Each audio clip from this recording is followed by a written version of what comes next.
Hey, Instagram. It's me, T, from the Pattersons, taking the train to Tibet. Oh, wait a second. Let me land my helicopter a little bit more. Maybe I should leave it up there.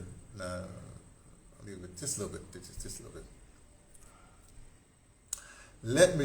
First of all, you have to understand this is a Monday night. Yeah, I know it's a Monday because every Monday night Malcolm picks me up. We go to the library because he has this reading every Monday, and he's been doing Gibran, right? And because there's 27 chapters, and he's up to he's got a couple more to go. So he asked me. Think about it. He asked me like Miss Lila, Miss Lally, hey Queen, how you doing? He asked me. He says, well, I'm going to intercede. Is there another book you want to actually do? I said, oh, well, you asked me a question. I'm going to give you an answer. Just so happens since I'm reading, because he's reading Gibran. I have a Gibran. Yeah, he's reading the Prophet from Gibran. I could give him this Gibran to continue, but no. I'm going to give him some Tagore. Aha. So in about 3 weeks, I guess, when he finishes it, then I'll let him look at that. It will fit right in, because we have these discussions after. He's really nice, whatever had it. But speaking about people asking me advice, let me tell you something happened to me. No, when I was working, I had an incident in Virginia Beach with the sea, let's put it that way, in 2002. Was it 2002? Yeah, 2002. Oh, like I don't remember. July 27, 2002 to be exact. Anyway, I just turned 52 years old. That means something. Don't worry about it right now. Look, anyway, I was just something happened over here, and I was like paralyzed for like a year, paralyzed, and then I got the thing, and then they put me in a neck brace for a year, and I recuperated in the Kinji's place, and it was a mess. Anyway, for almost a year, I'm up here recuperating in Silver Spring, Maryland. Okay, everything was fine. Bro. Then, because I didn't take the operation, they wanted to put all kinds of things in. But then, some people who knew what I did, because see, I'm you have to sort of know what I do. I'm not accessible. You have to know what I do. And so I was known in certain circles, especially, I hadn't done Democracy Now!, the engineer for Democracy. Anyway, they were starting a new program at our sister station, because WBAI is up in New York. That's where I'm stationed out of, but I'm recuperating Silver Spring, Maryland. Some people found out I was there, blah, blah, blah. And the point is, our DC station, WPFW, right? They started this national program, like Democracy Now! It's a national program, called Peace Watch, right? And they had been going, but the engineer, he somehow he just didn't, for whatever reason, he didn't really want to be there. And they found out that I knew I was down in the area, so they said, hey, Andy, come on, can you just come in and do something? I said, no, I'm not feeling it, I'm not feeling it. So they kept saying, well, he's going on vacation. Can you just come in for the vacation? I said, okay. So here, just when I'm out, they rope me back in, right? I used to work for Sopranos. Just thought I'd tell you that. Anyway, the point is, so I started engineering for them, right? And I'm a really good engineer, especially the musical breaks and stuff like that. So did that for a few months. Anyway, nearly, I won't go into the thing, but I left that and came to South Africa in 2003. I was working there in 2003 for a few months. But in the newsroom, or in the news area, whatever, there was this sister from Liberia, right? And she said, I guess my reputation preceded me, something like that. And she said, well, people know who I was. And she said, I'm giving a party for all these international, people from all over Africa, and she doesn't know a lot of them. She said, could you help me? She didn't say it this way. I'm paraphrasing. She said, you're a creative guy. What should I do for this party? So I thought about it a little bit. See, it doesn't take me long. Click. That's what these people know. He said, no, they did this. I said, here's what you do. So I said, what time the party starts? She said, about 9 o'clock or so. I said, okay. At 11 o'clock, don't make it 12, make it 11 o'clock, you stop the party, right? And you have everybody just sit down and take their shoes off, and you couple people up, and you have them massage each other's feet, right? Come on now. Think about this. Massage each other's feet. Right? So the party stops. It's a house party. It's not like a whatever. It's somebody's house, you know. It's her house, actually, I guess. I got to ask Lorna, what's that sister's name? I forgot.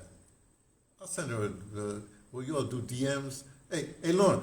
Hey, Lorna, if you there, if you get this, then just write in the thing, what's that sister's name from Liberia, right? Anyway, so we start the party. For about 20 minutes, people are massaging each other's feet. In fact, one girl said she couldn't massage. She said, why? Because it's in a erogenous zone. It's her erogenous zone. I didn't believe her. But I said, okay, you know. So I forgot what happened to her. But guess what? I'm up here right now. I don't believe in erogenous zones, but I don't know about it. But I realized because you're walking around barefoot and all kinds of stuff happening here. And so I got to sort of to get between my toes. My erogenous zone is between my toes and the top of my foot there. Because I get great satisfaction. I go, it's like wonderful. Here I am. That was when I was, 52? I just turned 53.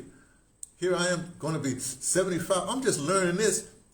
And now when I'm like 74, almost 75 years old, I find out my erogenous zone. Who would have thought? That's what I'm trying to say. Look, you stick around long enough and you learn about yourself. That's what you should do. I'm not saying that's what you should do. Let me put it this way. Look. I've been having the time of my life. When I say time of my life, we had this thing. At the session. We was talking about I was talking about DeBrother, right? And where's my book? And so he reads. This was a long passage, right? And I got something. The thing was about pleasure, And so I wrote mine down. Hold on a second. Don't go no place. Well, you can go someplace. Don't go no place. Here we go. Got my book. Carry my journal everywhere. I just put the binder. See, it says India 2025. DeBrother. See, that's the spine of it. Anyway, so I wrote down as I was talking. I just wrote down, what I thought pleasure was, right? And I said, pleasure is to be left alone.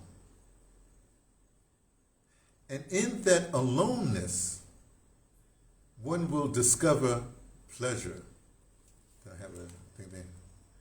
A borrowed pleasure. Hey, I don't know if you'll understand, but wait a second. Let me say something. That deep. Let me say something. Wait. Gil Scott-Heron, peace and blessings on his eternal soul, Gil Scott-Heron said that when he was, because he was, doing a lot of poetry, he's doing college gigs and stuff like that. And so students would come up to him all the time. They show him these poems and they had these words. And of course, he had to sit there or stand there and read it. He's a pretty tall dude. Stand there and read it. I said, and then he said, then we give a comment. But he told, I guess he did it on a record. He said, an interview, he said, I would read it, and I tell him, this is deep, right? But he was really saying, this is deep. I don't understand a word they say it. But the way he said, this is deep.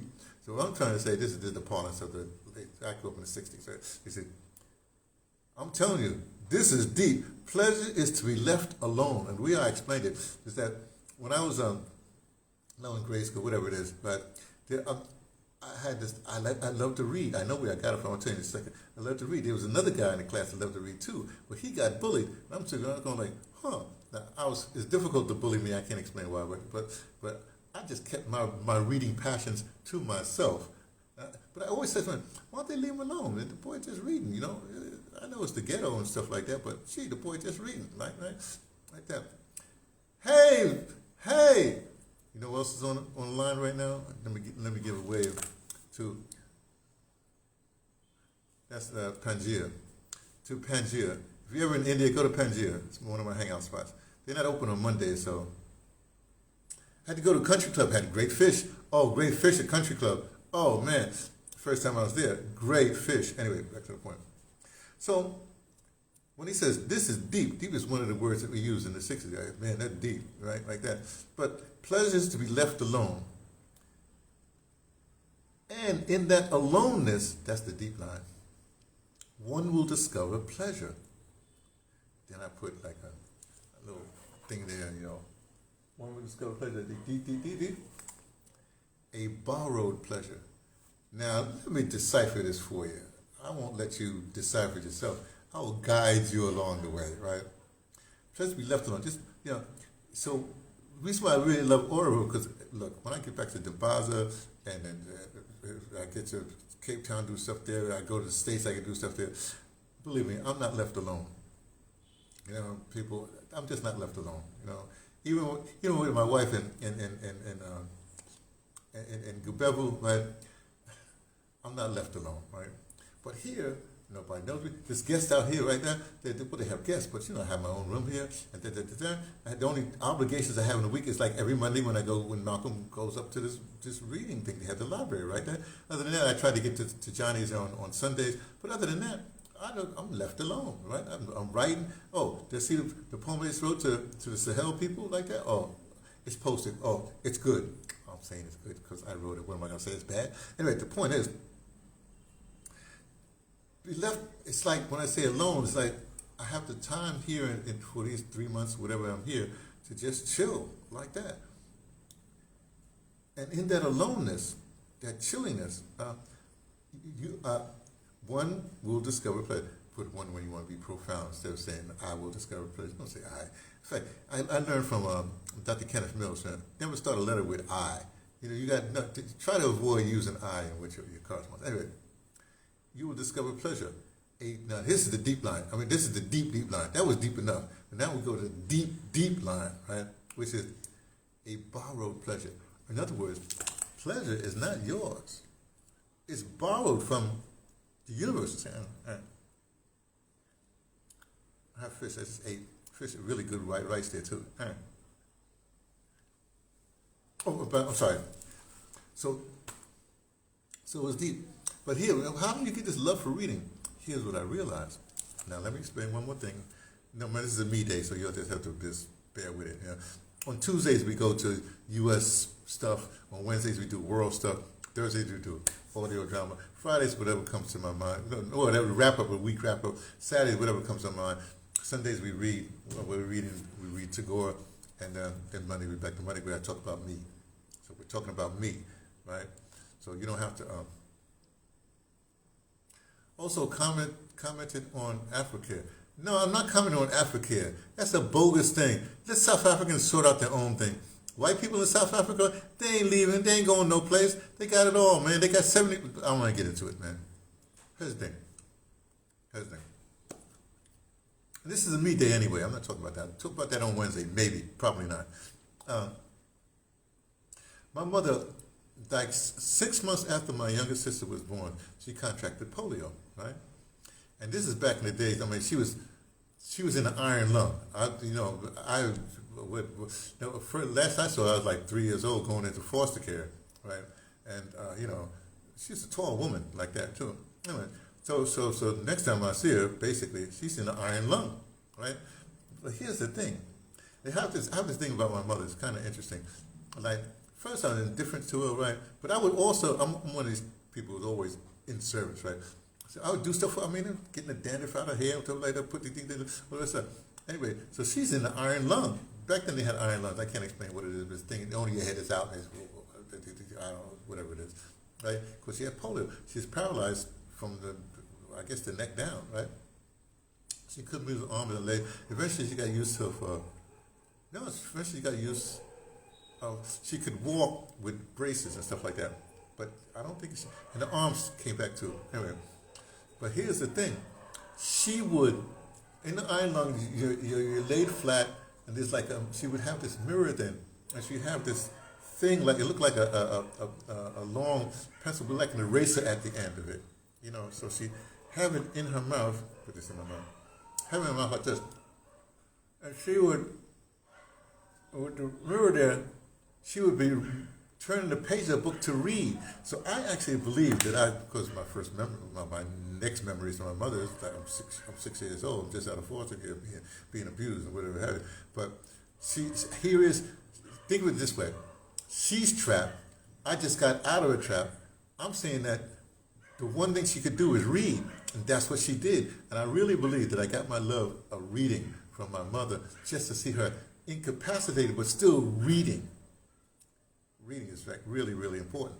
Now here's the other thing about reading, well, me and reading. I also realized that I had this ability to connect dots, to read between the lines, if you will, and that saved me a lot. You know what I mean? Even now, I can't explain it, but I can see things. I can put things together real quick, right? And so that's a plus, I guess, right? So anyway, and I didn't start writing until like I was in my early 21, I guess I started writing.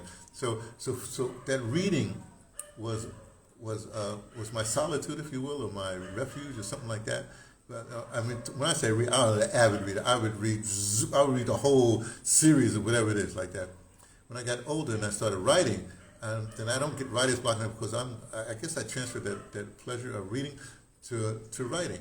You see, I think that's what it is.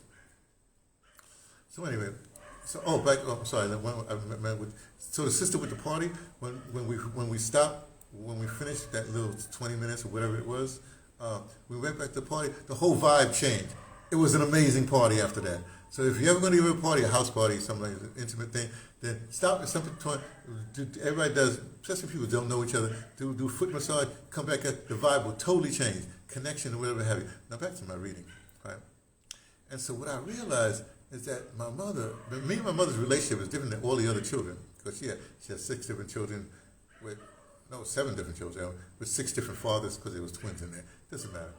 My mother was I guess the point is that she belonged to the streets, but leave that alone, right? I'm grateful to my mama and my daddy, who was a one-night stand with her, because, I came through. Thank you for life. But here's the interesting thing. My mother, in a wheelchair and everything like that, she came to my high school graduation. My grandmother, nobody was at my high school, but my mother came to my high school graduation. And you know what present she gave me? It's a book called The Naked Ape by Desmond Morris, I think his name was. The Naked Ape. She gave me that as a gift. See, so my mother knew me. It's really interesting, because some people will harbor things for their mother and their father because of things like that. I don't harbor them. I'm so happy that I'm a metal tiger. I'm supposed to be alone. I wallow, I pleasure in my solitude. And me moving around like that, I'm like a mystic wind. And if I'm one place too long, I can still be, varied like that. So that's what I'm trying to say. Now, let me bring this to a close by saying this. Please, if you will, everybody, kindly, find yourself, find your center, find your, I want to say aloneness. Find your aloneness, which is your pleasure. Go so deep into yourself that it hurts. Go so deep into yourself that you find out who you are.